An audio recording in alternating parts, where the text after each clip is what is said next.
I was thinking over the weekend how in normal politics, in a normal political environment, there is a breaking point at some point. And what I mean by that is that something will happen that is so extreme and so obviously wrong that allies start to hesitate, loyalists start to question whether this is something we can still defend. You start hearing hedging, you hear we need to change the subject or we need more information. And at the very least, you see people stop defending every single thing that an administration does. It's hopefully politics where there is at least a tether to reality.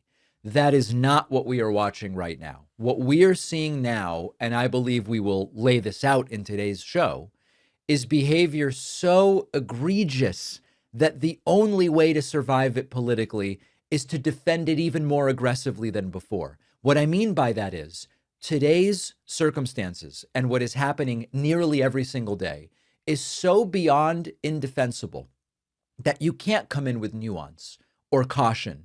You have to come in with total loyalty and a more aggressive defense of what's going on because it is not about policy anymore. It is only about belonging to the cult. Take, for example, the discussion that has happened after the kidnapping of Nicolás Maduro from Venezuela. In any sane political environment, the entire idea of was it legitimate or not? Was it legal or not? Was it constitutional? Was it okay? That would be a non-starter in a normal political environment. A sitting US president kidnapping, abducting a foreign head of state would trigger immediate condemnation. Constitutional concerns, international backlash, even the hawks would say this is not something that we can do. But here in the United States under Trump, the concerns are waved away, or the supporters of Trump say, damn right, we kidnapped him and we'll do it to Colombia and Cuba and we'll take Greenland and we'll bomb Mexico. Because if you express any concern at all, you're seen as weak or unpatriotic, or you're secretly on the side of Maduro, even if you just question the legality of what's going on. So the conversation is not really about whether any of this stuff is legal or moral. It's, are you loyal enough to aggressively defend the things that this administration is doing?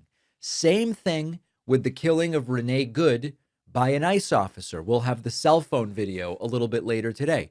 In a normal system, the response would be obvious.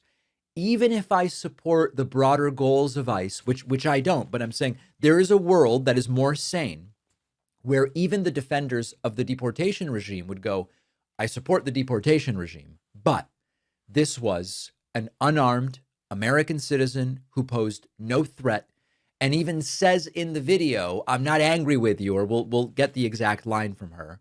And then she was shot and killed by an officer holding his gun with one hand and a cell phone recording with the other hand. In a normal system, we would say, this doesn't seem right. Of course, we investigate. We acknowledge the gravity of what has taken place here. We admit that deadly force demands extraordinary justification, and it doesn't seem like we had it. But instead, what do we hear? Instant defense and total certainty. Trump says it's the fault of the radical left why she got shot. No investigation needed. The officer had to do it. He was disrespected, Trump said. That's the newest one. And anyone questioning any of this,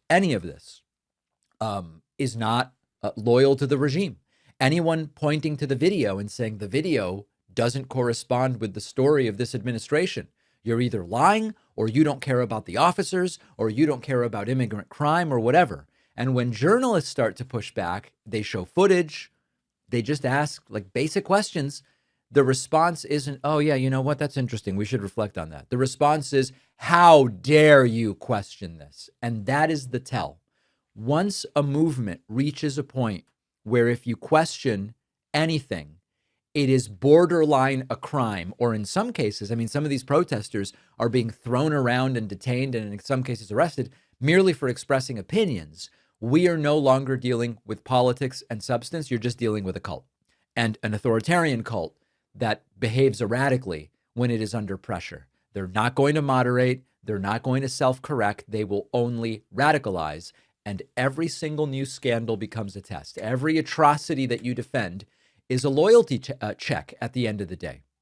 The worse the behavior, the stronger the defense has to be. Not because it makes sense, but because backing down would mean admitting something unbearable to the regime, which is the leader may not be infallible. That is why we keep hearing things like, you can't criticize this. We can't wait for evidence. We need to prevent the state of Minnesota from even doing a full investigation. And that is how the defenses become increasingly unhinged, because you need to ignore all of the data in order to defend a lot of this stuff. You're trying to communicate, I will defend anything, I'm loyal, I'm in. And notice how the defenses aren't even coherent. One day it's, the economy is booming. The next day it's, we need immediate interest rate cuts and Jerome Powell needs to be investigated criminally because he's not doing it. We'll get to that a little bit later.